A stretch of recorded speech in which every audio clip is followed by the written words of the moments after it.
On June 6, 1944, Americans awoke to the news that the Allied invasion of Normandy was underway. That morning, President Franklin Delano Roosevelt offered a prayer for the troops who were already in the thick of what he called a struggle to set free a suffering humanity. General Dwight D. Eisenhower told those troops, "The eyes of the world are upon you." Today we look back on that struggle as a defining moment in human history, and our eyes still look upon those who serve with pride and gratitude. 275 days of continual combat. That's how Frank Towers spent 9 months beginning in the summer of 1944 as a first lieutenant in the 30th Infantry Division of the United States Army, also known as Old Hickory, serving in perhaps the most important military campaign of the 20th century, the Allied invasion of France. Before taking part in the invasion, he spent a year in training at Camp Blanding in Stark, Florida, a long way from his boyhood home in Vermont. The year was 1941. These were 16-men tents. 16 of us lived in one of those tents for a full year. That was real togetherness.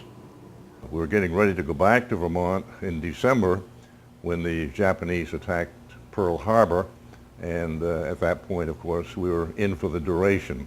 Towers joined the officer corps and eventually wound up as a liaison officer in Britain, waiting for the Allied invasion to begin. We had been joking about it in England that we were going to be glad to get across the channel and get in contact with the Germans, and we were going to wipe them out in just a few days and the war was going to be all over with.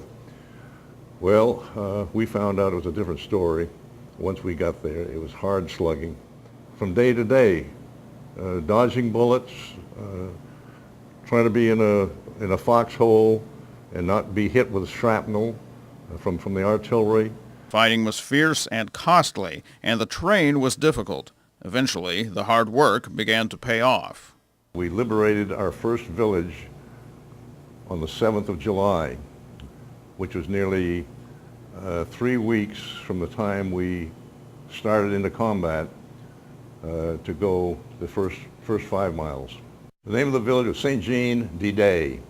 It's a very small village, about 800 people. And from our artillery, from the German artillery, from the American Air Force bombing the area, there was very little left of the town. But as soon as we arrived in the town, the people just seemed to come from nowhere and were very joyous, jubilant to greet their American liberators. Towers didn't stop to think of the significance of the liberation of the village then. He didn't have time to. The American forces were on the move. From that point on, it was town after town after town that we were liberating. We didn't know who these people were, but all we knew was that we were driving the German army back out of this occupied country, and that was our mission. Judging by their pre-invasion bravado, the 30th Infantry expected victory. But part of the mission Towers did not expect still waited. We were told before we went into Germany about the concentration camps, the torture, the life that these people had to lead. We didn't believe that, because I could not do that to you. How could these human beings in the German army, how could they do that to these Jews? This is propaganda. We just couldn't believe it until we liberated our first prison camp. Then we believed. This is the reality of war. And this is the condition that we found these people in. They were nothing but skin and bones. And even those who were surviving, they were nothing but skin and bones, just dragging themselves along on the ground. They had no mercy on these people, just because they were Jews. That was the only reason. The 30th Infantry's darkest hours came in a tiny French village named Mortain. It was there the Nazi army counterattack almost succeeded in splitting U.S. forces between General Hodges' First Army and General Patton's Third Army. Despite early enemy gains, a determined 30th Infantry was able to hold on to the crucial high ground of Hill 314, preventing the Germans from gaining control of the roadways. The German High Command later said that was the most critical turning point of the entire war. That had the Germans been able to capture that hill, what we call Hill 314, they could have easily driven us back to the sea, and that would have been the end of the war. We would have lost had it not been for the Battle of Mortain.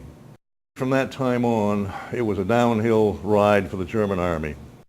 U.S. and British forces pressed on and eventually drove into the heart of Nazi Germany. We ended up at Magdeburg, Germany, which was about 50 miles southwest of Berlin. And that's when the war ended on the 8th of May. After the war, Towers returned to the United States and settled in Alachua County. But in a way, it seems a part of him is still on the European front.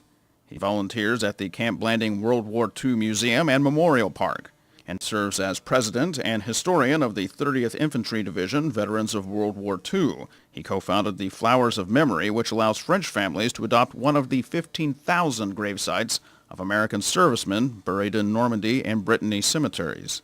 And he still makes frequent visits to France, Belgium, and the Netherlands, recently visiting St. Jane d'Day, that first village he helped to liberate almost 64 years ago. I go back there. In fact, I was back there last month, and the people greeted me just as joyfully as they did the first day that they were liberated. For County Update, I'm Alan Yetter.